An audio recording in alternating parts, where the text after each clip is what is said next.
Shalom, salam jumpa dalam renungan harian kita Selasa 7 Juni 2022. Salam sukacita dan salam peneguhan lewat sabda hari ini.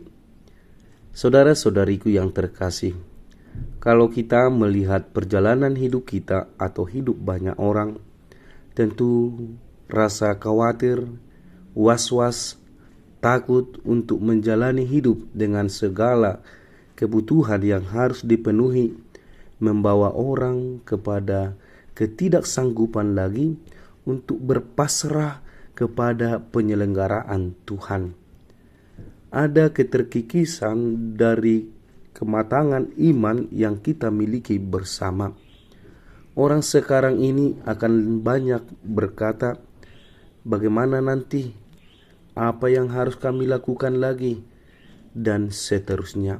Itu menjadi gambaran bagaimana manusia sekarang sudah sangat khawatir akan hidup ini.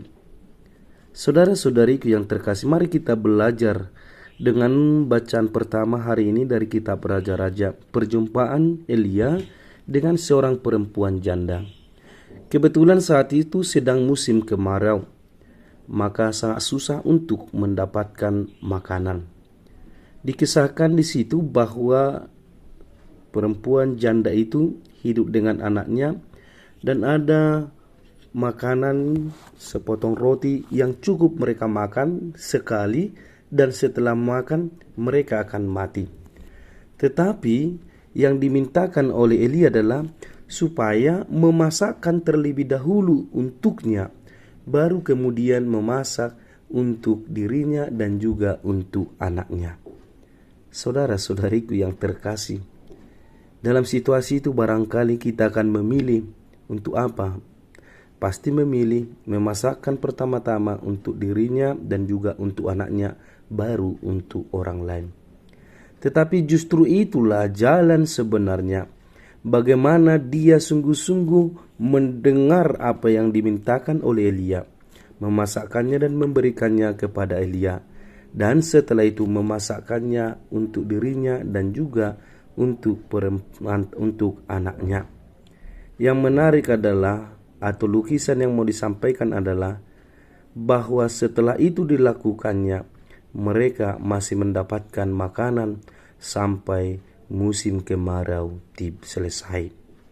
Saudara-saudariku yang terkasih, secara singkat boleh dikatakan perempuan janda itu mendengarkan buah dari sabda yang disampaikan oleh Elia, dan dia sungguh yakin, maka dia mau melaksanakan apa yang diperintahkan oleh Elia, dan buahnya mereka tidak mati. Mereka memperoleh makanan sampai musim hujan tiba.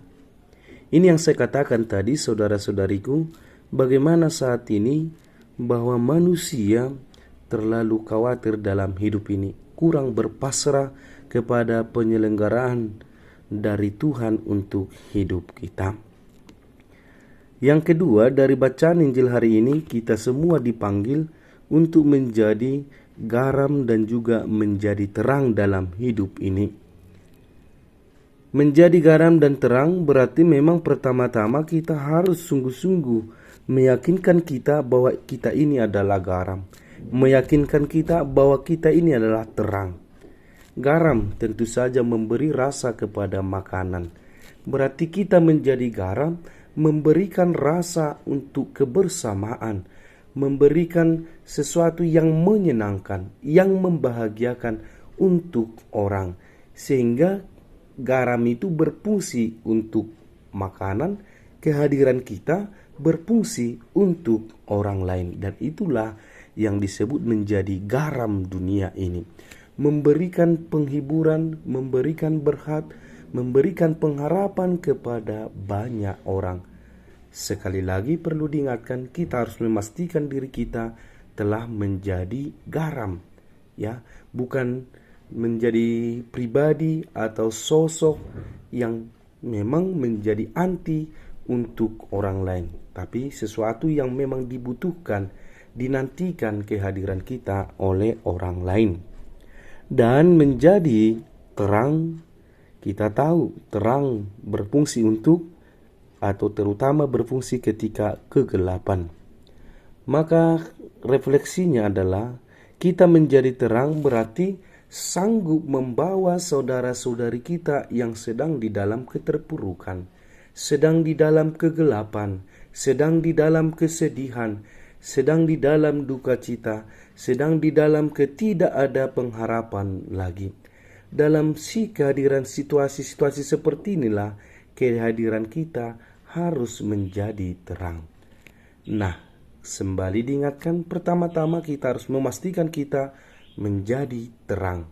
Kalau kita sudah memastikan diri kita terang, maka itu akan menerangi kehidupan orang lain.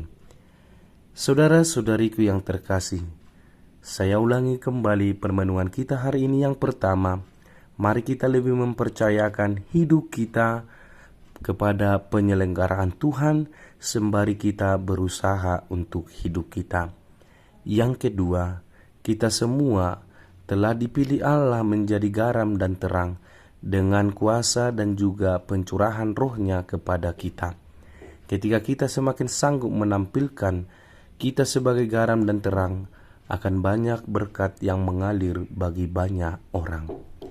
Pertanyaannya, sudah sejauh mana kehadiran kita, hidup kita berarti bagi orang lain? Selamat bermenung, Tuhan memberkati. Amin.